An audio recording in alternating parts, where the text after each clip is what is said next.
আপনাদের গভর্নমেন্টের শক্তি বাড়ানোর জন্য, আপনাদের স্ট্রেংথ বাড়ানোর জন্য, গভর্নমেন্টকে শক্তিশালী করার জন্য রাজনৈতিক দলের প্রতিনিধিত্ব নিশ্চিত করে জন আকাঙ্ক্ষাকে প্রাধান্য দিয়ে সংস্কারগুলো করে একটা সুষ্ঠু নির্বাচনের পথে আপনারা হাঁটুন। তার জন্য সেনাপ্রধান বলেছেন 18 মাস, রাজনৈতিক দলগুলো বলছে কেউ 6 মাস, 1 বছর। আলোচনার মাধ্যমে সেটা প্রয়োজনে 2 বছরও হতে পারে, কিন্তু সেই স্পেসটা সরকারের সাথে রাজনৈতিক দলগুলোর থাকতে হবে। কিন্তু সরকারে যদি রাজনৈতিক দলের প্রতিনিধি না থাকে তাহলে সেটা হবে না। আর এইটা কিন্তু অন্যান্য সময়ের মতো একটা caretaker government, normal caretaker government না, এটা একটা অভ্যুত্থান পরবর্তী সরকার, বিপ্লবী সরকার। সেই সরকারের চেহারা বিপ্লবী হতে হবে। এনজিও মার্কা চেহারা দিয়ে এই বিপ্লবী রাষ্ট্র পরিচালনার নেতৃত্ব দেওয়া যাবে না। সেজন্য আমরা বারবার অনুরোধ করব, সরকার ব্যর্থ হওয়া মানে পুরো জাতি ব্যর্থ হওয়া, দেশ আরেকটা বিপর্যয়ের দিকে যাওয়া। সরকারের সমালোচনা করা মানেই যে আমরা সরকারকে ধরছি, নাস্তানাবুদ করছি, এটা না। সরকারকে স্ট্রেংথ করার জন্যই আমরা এই ক্রিটিসিজমগুলো করছি। বিভিন্ন সেক্টরে আমরা অনেকের অ্যাপয়েন্টমেন্ট দেখতে পাচ্ছি যে তারা বিগত সরকারের সময়ও আপনার এই ফ্যাসিস্ট শক্তির বেনিফিশিয়ারি এবং দোসর ছিলেন। দুর্জন বিদ্বান হলেও পরিত্যাজ্য। সুতরাং সরকার যদি ভাবে যে তারা লার্নেড, নলেজেবল ব্যক্তি, সো তাদেরকে একটু সুযোগ দেয়, এইটা করলে কিন্তু এই আন্দোলনের স্পিডের সাথে সুস্পষ্ট বেইমানি করা হবে। কাজেই সরকারকে আমরা পরিষ্কারভাবেই বলতে চাই, এই ধরনের কোনো অন্যায় সিদ্ধান্ত, কারোর সাথে ব্যক্তিগত সম্পর্ক থাকতে পারে, এই স্বজন প্রীতি আমরা সমর্থন করব না। আমরা পরিষ্কারভাবে মনে করি যে যারা অন্তর্বর্তীকালীন সরকারে থাকবে তারা আগামী 5 বছর কোনো সক্রিয় রাজনৈতিক কর্মকাণ্ডে যুক্ত হতে পারবে না। সেই বিধানটা কিংবা সেই কমিটমেন্টটাও জাতির সামনে তাদের উপস্থাপন করা লাগবে যে আপনারা যারা আসবেন আগামী নির্বাচনে তো অংশগ্রহণ করবেনই না, আগামী 5 বছর আপনারা রাজনীতিতে সক্রিয়ভাবে অংশগ্রহণ করবেন না। আন্তর্জাতিক অপরাধ ট্রাইব্যুনালের যে নতুন আইনে আলোচনা হচ্ছে যে আপনার 10 বছরের জন্য ফ্যাসিস্ট কিংবা ফ্যাসিস্টের সাথে সম্পর্কিত শক্তিগুলোকে, সমর্থনকারী প্রতিষ্ঠানকে নিষিদ্ধ করা। আমি মনে করি সেক্ষেত্রে আওয়ামী লীগ, জাতীয় পার্টি এরকম যারাই এই ফ্যাসিস্ট শক্তির দোসর ছিলেন তাদেরকে একেবারে নিষিদ্ধ না করে যে আইনটি করা হচ্ছে এইটা যুক্তিযুক্ত, যে 10 বছর নিষিদ্ধ করা। কারণ তাদেরকে উদাহরণ হিসেবে জাতির সামনে, প্রজন্মের সামনে রাখতে হবে যে এরা ফ্যাসিস্ট শক্তি, এরা গণহত্যা চালিয়েছিল, তাই এদেরকে 10 বছর নিষিদ্ধ করা হয়েছিল।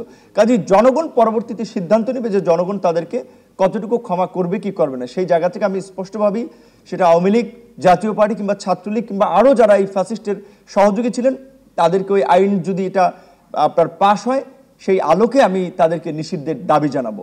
গণ অধিকার পরিষদ একটা তারুণ্যের রাজনৈতিক দল, মানুষকে মেসেজ দেওয়ার জন্য উই আর অল্টারনেটিভ।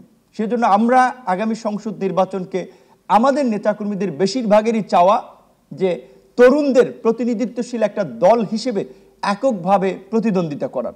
বাকিটা সময়ের উপরে এবং পরিবেশ পরিস্থিতির আলোকে সিদ্ধান্ত নেওয়া হবে। এবং আজকের এখান থেকে এই তরুণদেরকেই আমি বলবো আগামী নির্বাচনে এই বিপ্লবী, এই মেধাবী, এই সৃজনশীল তরুণদেরকে রাষ্ট্র পরিচালনায় অংশগ্রহণের সুযোগ দেওয়ার জন্য জাতীয় সংসদের যে নির্বাচন করার যে সর্বনিম্ন বয়স আছে 25 বছর, এটাকে পরিবর্তন করে 21 বছর করার আমি আহ্বান জানাবো। অপরে যে একজন নারী শিক্ষার্থী ব্র্যাক ইউনিভার্সিটির এবং আরও একজন ছেলে শিক্ষার্থী যে জাহিন রাফিন নাকি সে যে গেল, এবং আর মাহফুজ তো ছাত্র আন্দোলনের সরাসরি লিডার ছিল, মাহফুজ প্রধান উপদেষ্টার বিশেষ সহকারী, সেটা পর্যন্ত ঠিক আছে। প্রকৃত অর্থে এখন আমাদের সমন্বয়করা কিংবা আমাদের নেতৃবৃন্দ অনেকে হয়তো নিজেরা বিব্রত হবেন এই পরিস্থিতির কারণে এটা বলছেন না। সেই নারী শিক্ষার্থী আমি যতদূর মেসেজ পেয়েছি তিনি আন্দোলনের ওইভাবে নেতৃত্ব পর্যায়ের কেউ ছিলেন না।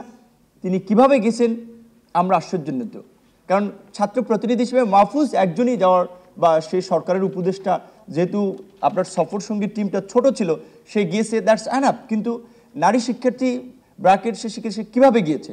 তারপর আরেকজন যে প্রতারক, তিনি এই আপনার বিগত সরকারের একজন মন্ত্রীর নাতি, এবং তিনি অর্থ পাচার থেকে শুরু করে বিভিন্ন ধরনের বিজনেস নিয়ন্ত্রণে হাব হিসেবে তিনি দুবাইয়ে তার অফিস, পুরো কমার্শিয়াল একজন ব্যক্তি। তিনি যতদূর আমরা জেনেছি ইয়ুথ অ্যান্ড ইউনুস সেন্টারের নাকি ফেলো ছিলেন। তাকে কে এখানে নিয়েছে?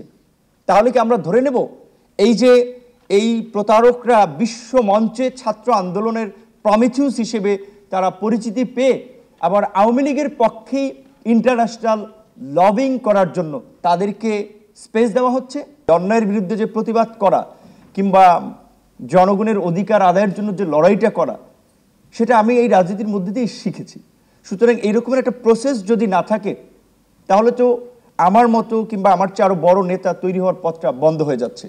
সেই জায়গা থেকে আমার মনে হয় যে প্রথাগত ছাত্র রাজনীতির পরিবর্তে প্রত্যেকটা কলেজ বিশ্ববিদ্যালয়ে ছাত্র সংসদ নির্বাচন চালু করা দরকার। আর ছাত্র সংসদ যদি নিয়মিত থাকে, এই প্রথাগত রাজনীতি এমনিতেই শেষ হয়ে যাবে।